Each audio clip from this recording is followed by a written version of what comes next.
आज भारत का हर नागरिक देख रहा है कि कैसे भारत की नारी शक्ति की उड़ान को रोक दिया गया, उनके सपनों को बेरहमी से कुचल दिया गया। हमारे भरसक प्रयास के बावजूद हम सफल नहीं हो पाए। नारी शक्ति वंदन अधिनियम में संशोधन नहीं हो पाया और मैं इसके लिए सभी माताओं बहनों उनसे मैं क्षमा प्रार्थी हूं। साथियों, हमारे लिए देश हित सर्वोपरि है, लेकिन जब कुछ लोगों के लिए दल हित सब कुछ हो जाता है, दल हित देश हित से बड़ा हो जाता है, तो नारी शक्ति को, देश हित को इसका खामियाजा उठाना पड़ता है। इस बार भी यही हुआ है।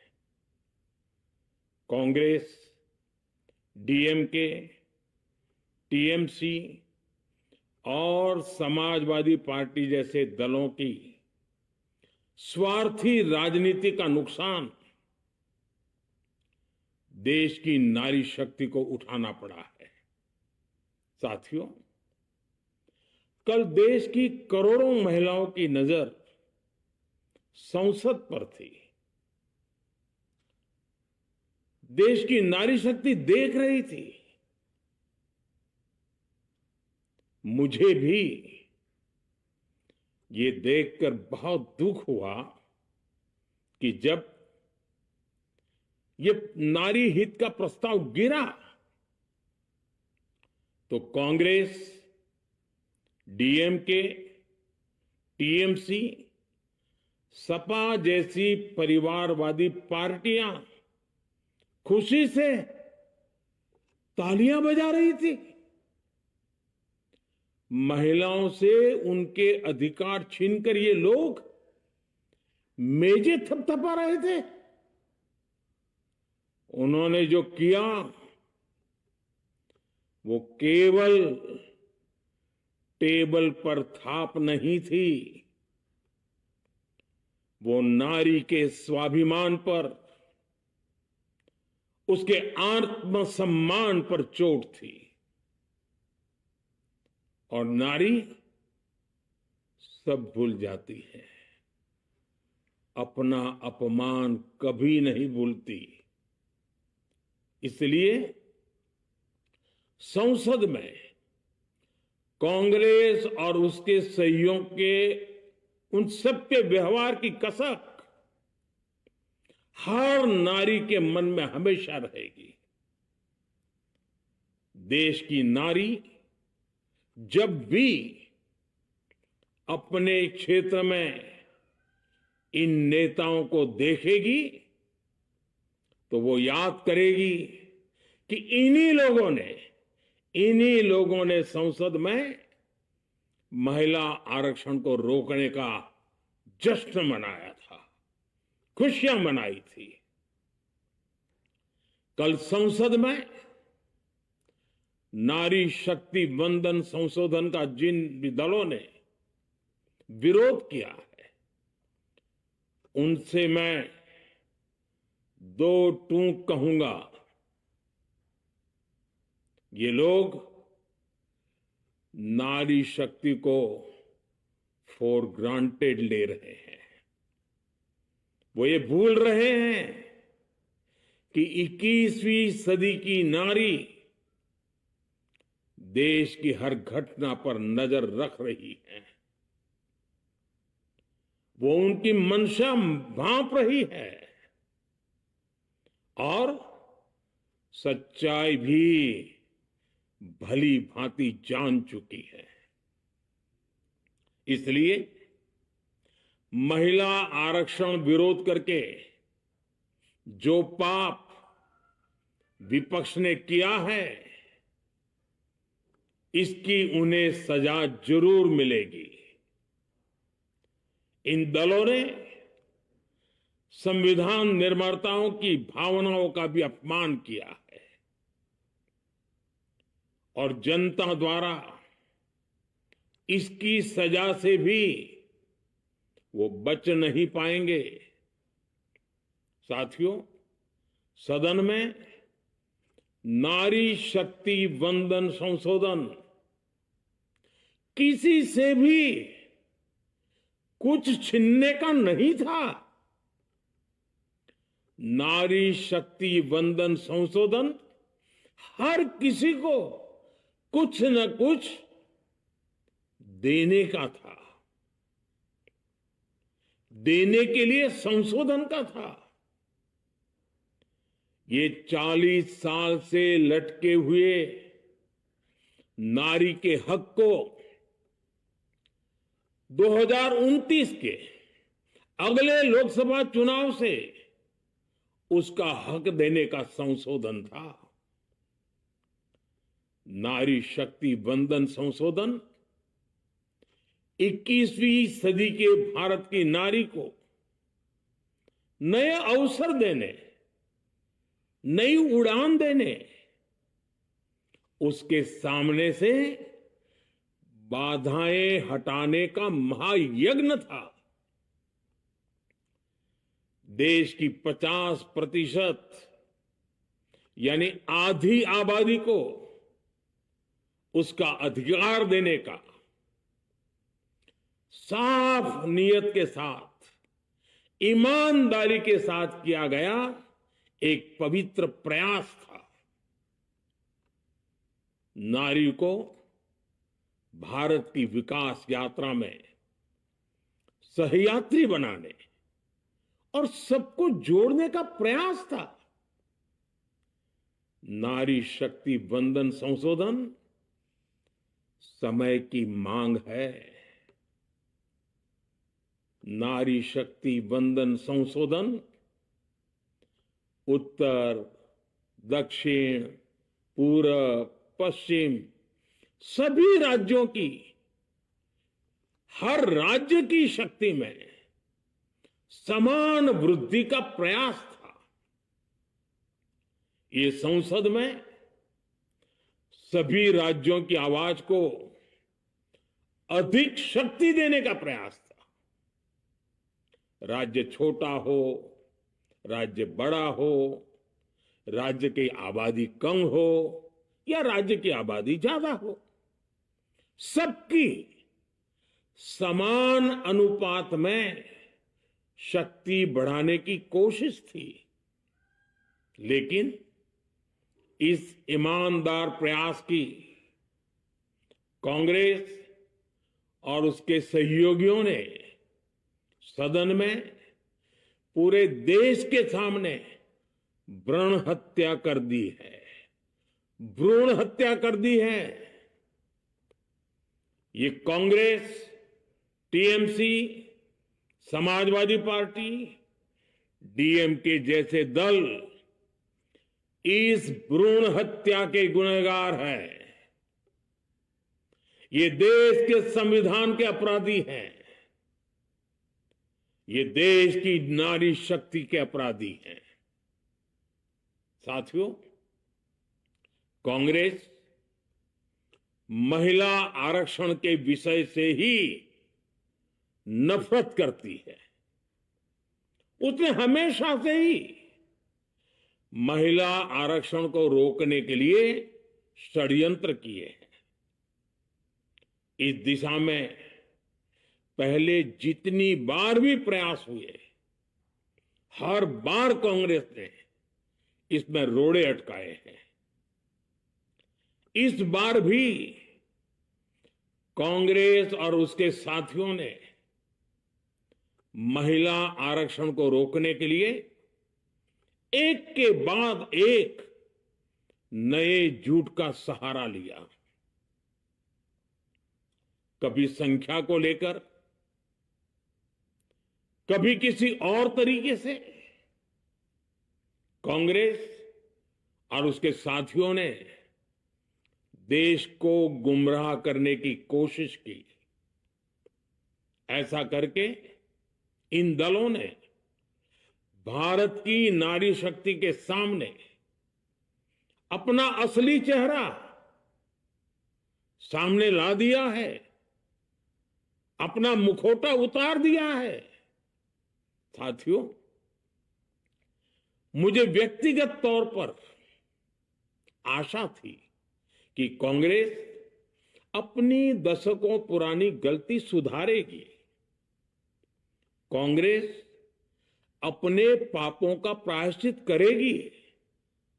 लेकिन कांग्रेस ने इतिहास रचने का, महिलाओं के पक्ष में खड़े होने का अवसर खो दिया। कांग्रेस खुद देश के अधिकांश हिस्सों में अपना वजूद खो चुकी है। कांग्रेस परजीवी की तरह क्षेत्रीय दलों की पीठ पर सवार होकर खुद को जिंदा रखे हुए है। लेकिन कांग्रेस ये भी नहीं चाहती कि क्षेत्रीय दलों की ताकत बढ़े। इसलिए कांग्रेस ने इस संशोधन का विरोध करवाकर अनेक क्षेत्रीय दलों के भविष्य को अंधकार में धकेलने का राजनीतिक षड्यंत्र किया है। साथियों, Congress, Samajwadi party, DMK, TMC और दूसरी पार्टियां इतने वर्षों से हर बार वही बहाने, वही कुतर्क गढ़ते आए हैं, बनाते आए हैं।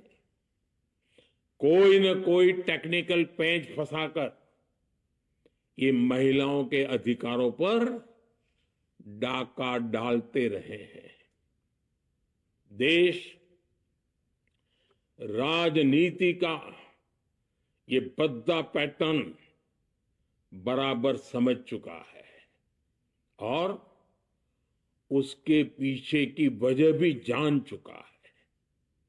भाइयों बहनों, नारी शक्ति वंदन अधिनियम के विरोध की एक बड़ी वजह है इन परिवारवादी पार्टियों का डर। इन्हें डर है अगर महिलाएं सशक्त हो गई तो इन परिवारवादी पार्टियों का नेतृत्व खतरे में पड़ जाएगा। ये कभी नहीं चाहेंगे कि उनके परिवार के बाहर की महिलाएं आगे बढ़े। आज पंचायतों में, लोकल बॉडीज में जिन हजारों लाखों महिलाओं ने अपनी क्षमता को साबित किया है, जब आगे बढ़कर लोकसभा और विधानसभाओं में आना चाहती हैं, देश की सेवा करना चाहती है, परिवारवादियों के भीतर उनसे असुरक्षा की भावना बैठी हुई है। परिसीमन के बाद महिलाओं के लिए कहीं ज्यादा सीटें होगी, महिलाओं का कद बढ़ेगा। इसलिए इन लोगों ने नारी शक्ति वंदन संशोधन का विरोध किया है। देश की नारी शक्ति कांग्रेस और उसके सहयोगियों को इस पाप के लिए कभी माफ नहीं करेगी। मेरे प्रिय देशवासियों, कांग्रेस और उसके साथी दल डिलिमिटेशन पर लगातार झूठ बोल रहे हैं। ये इस बहाने विभाजन की आग को सुलगाना चाहते हैं, क्योंकि बांटो और राज करो, कांग्रेस ये पॉलिटिक्स अंग्रेजों से विरासत में सीख कर आई है और कांग्रेस आज भी उसी के सहारे चल रही है। कांग्रेस ने हमेशा देश में दरार पैदा करने वाली भावनाओं को हवा दी है। इसलिए यह झूठ फैलाया गया कि डीलिमिटेशन यानी परिसीमन से कुछ राज्यों को नुकसान होगा, जबकि सरकार ने पहले दिन से स्पष्ट किया है कि न किसी राज्य की भागीदारी का अनुपात बदलेगा, न किसी का रिप्रेजेंटेशन कम होगा, बल्कि सभी राज्यों की सीटें समान अनुपात में ही बढ़ेगी। फिर भी कांग्रेस, डीएमके, टीएमसी और समाजवादी पार्टी जैसे दल इसे मानने को तैयार नहीं हुए। साथियों, ये संशोधन बिल सभी दलों और सभी राज्यों के लिए एक मौका था, एक अवसर था। ये बिल पास होता तो तमिलनाडु, बंगाल, यूपी, केरला हर राज्य की सीटें बढ़ती, लेकिन अपनी स्वार्थी राजनीति की वजह से इन दलों ने अपने राज्यों के लोगों को भी धोखा दे दिया। जैसे कि डीएमके के पास मौका था कि वो और ज्यादा तमिल लोगों को सांसद विधायक बना सकती थी, तमिलनाडु की आवाज और मजबूत कर सकती थी, लेकिन उसने वो मौका खो दिया। टीएमसी के पास भी बंगाल के लोगों को आगे बढ़ाने का मौका था, लेकिन टीएमसी ने भी ये मौका गंवा दिया। समाजवादी पार्टी के पास भी मौका था कि वो महिला विरोधी छवि होने के दाग को कुछ कम कर सके, लेकिन सपा भी इसमें चूक गई। समाजवादी पार्टी लोहिया जी को तो पहले ही भूल चुकी है। सपा ने नारी शक्ति वंदन संशोधन का विरोध करके लोहिया जी के सारे सपनों को पैरों तले रौंद दिया है। सपा महिला आरक्षण विरोधी है। ये यूपी की और देश की महिलाएं कभी नहीं भूलेगी। साथियों, महिलाओं के आरक्षण का विरोध करके कांग्रेस ने फिर एक बात सिद्ध कर दी है। कांग्रेस एक एंटी रिफॉर्म पार्टी है। 21वीं सदी के विकसित भारत के लिए जो भी निर्णय, जो भी रिफॉर्म जरूरी है, जो भी निर्णय देश ले रहा है, कांग्रेस उन सब का विरोध करती है, उसे खारिज कर देती है, उस काम के अंदर खलल डालती है। यही कांग्रेस का इतिहास है और यही कांग्रेस की नेगेटिव पॉलिटिक्स है। साथियों, ये वही कांग्रेस है जिसने जनधन, आधार, मोबाइल, स्त्री शक्ति का विरोध किया। कांग्रेस ने डिजिटल पेमेंट्स का विरोध किया। कांग्रेस ने जीएसटी का विरोध किया। कांग्रेस ने सामान्य वर्ग के गरीबों को आरक्षण का विरोध किया। कांग्रेस ने ट्रिपल तलाक के विरुद्ध कानून का विरोध किया। कांग्रेस ने आर्टिकल 370 हटाने का विरोध किया। हमारा संविधान, हमारे कोर्ट जिस यूनिफॉर्म सिविल कोड समान नागरिक आचार संहिता को, यूसीसी को जरूरी बताते हैं, कांग्रेस उसका भी विरोध करती है। रिफॉर्म का नाम सुनते ही कांग्रेस विरोध की तख्ती लेकर दौड़ पड़ती है। ऐसा कोई भी काम जिससे देश मजबूत होता है, कांग्रेस उसमें बाधाएं खड़ी करने के लिए पूरी शक्ति लगा देती है।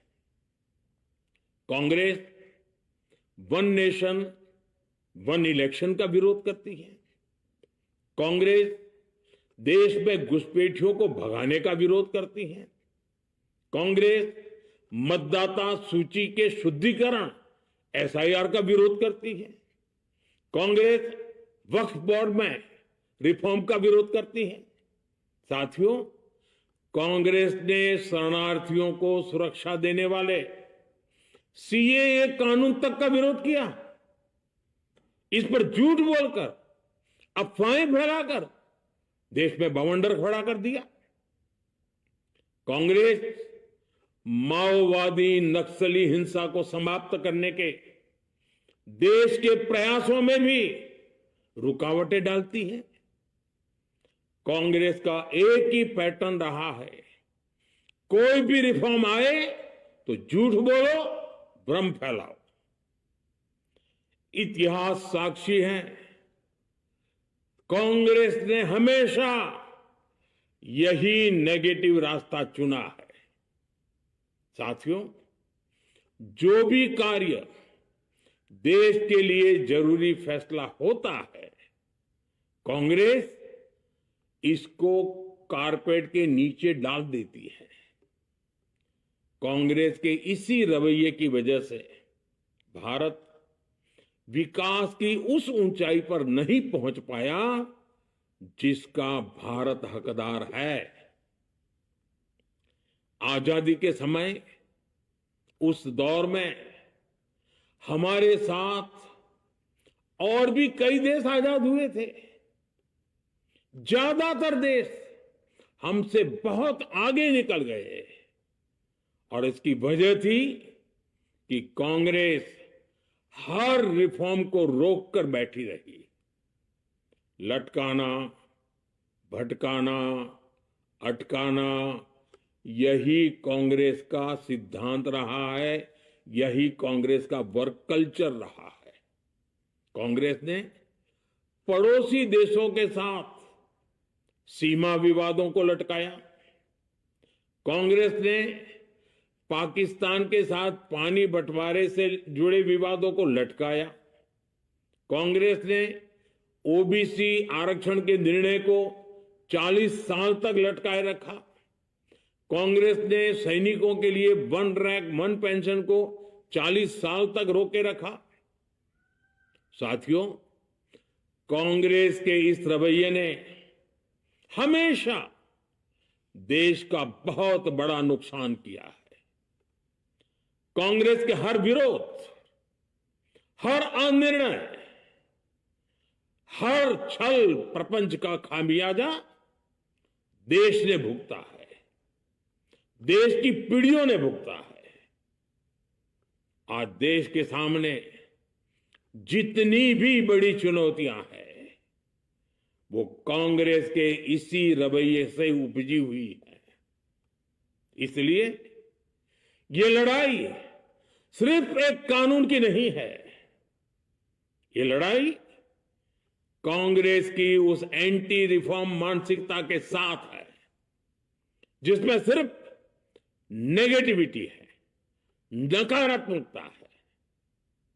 और मुझे इसमें कोई संदेह नहीं है कि देश की सभी बहनें बेटियां कांग्रेस की इस मानसिकता को करारा जवाब दे के रहेगी। साथियों, कुछ लोग देश की महिलाओं के सपने टूटने को सरकार की नाकामी बता रहे हैं, लेकिन ये विषय कामयाबी या नाकामयाबी क्रेडिट का था ही नहीं। मैंने संसद में भी कहा था, आधी आबादी को उनका हक मिल जाने दीजिए, मैं इसका क्रेडिट विज्ञापन छपवाकर विपक्ष के सभी लोगों को दे दूंगा। लेकिन महिलाओं को दकियानुसी सोच से देखने वाले फिर भी अपने झूठ पर अड़े रहे, कायम रहे। साथियों, नारी शक्ति को भागीदारी दिलाने की लड़ाई दशकों से चल रही है। वर्षों से मैं भी इसके लिए प्रयास करने वालों में से एक हूं। कितनी ही महिलाएं ये विषय मेरे सामने उठाती रही हैं, कितनी ही बहनों ने पत्र के द्वारा मुझे सारी बातें बताई हैं। मेरे देश की माताएं, बहनें, बेटियां, मैं जानता हूं आज आप सब दुखी हैं। मैं भी आपके इस दुख में दुखी हूं। आज भले ही बिल पास कराने के लिए जरूरी 66% वोट हमें नहीं मिला हो, लेकिन मैं जानता हूं देश की 100%, 100% नारी शक्ति का आशीर्वाद हमारे साथ है। मैं देश की हर नारी को विश्वास दिलाता हूं, हम महिला आरक्षण के रास्ते में आने वाले हर रुकावट को खत्म करके रहेंगे, हटा करके रहेंगे। हमारा हौसला भी बुलंद है, हमारी हिम्मत भी अटूट है और हमारा इरादा भी अड़िग है। महिला आरक्षण का विरोध करने वाली पार्टियां ये देश की नारी शक्ति को संसद और विधानसभाओं में उनकी भागीदारी बढ़ाने से कभी भी रोक नहीं पाएंगे। सिर्फ वक्त का इंतजार है। नारी शक्ति के सशक्तिकरण का बीजेपी एनडीए का संकल्प अक्षुण्ण है। कल हमारे पास संख्या बल नहीं था, लेकिन इसका मतलब ये नहीं है कि हम हार गए। हमारा आत्मबल अजेय है। हमारा प्रयास रुकेगा नहीं, हमारा प्रयास थमेगा नहीं। हमारे पास आगे भी और मौके आएंगे। हमें आधी आबादी के सपनों के लिए, देश के भविष्य के लिए इस संकल्प को पूरा करना ही है।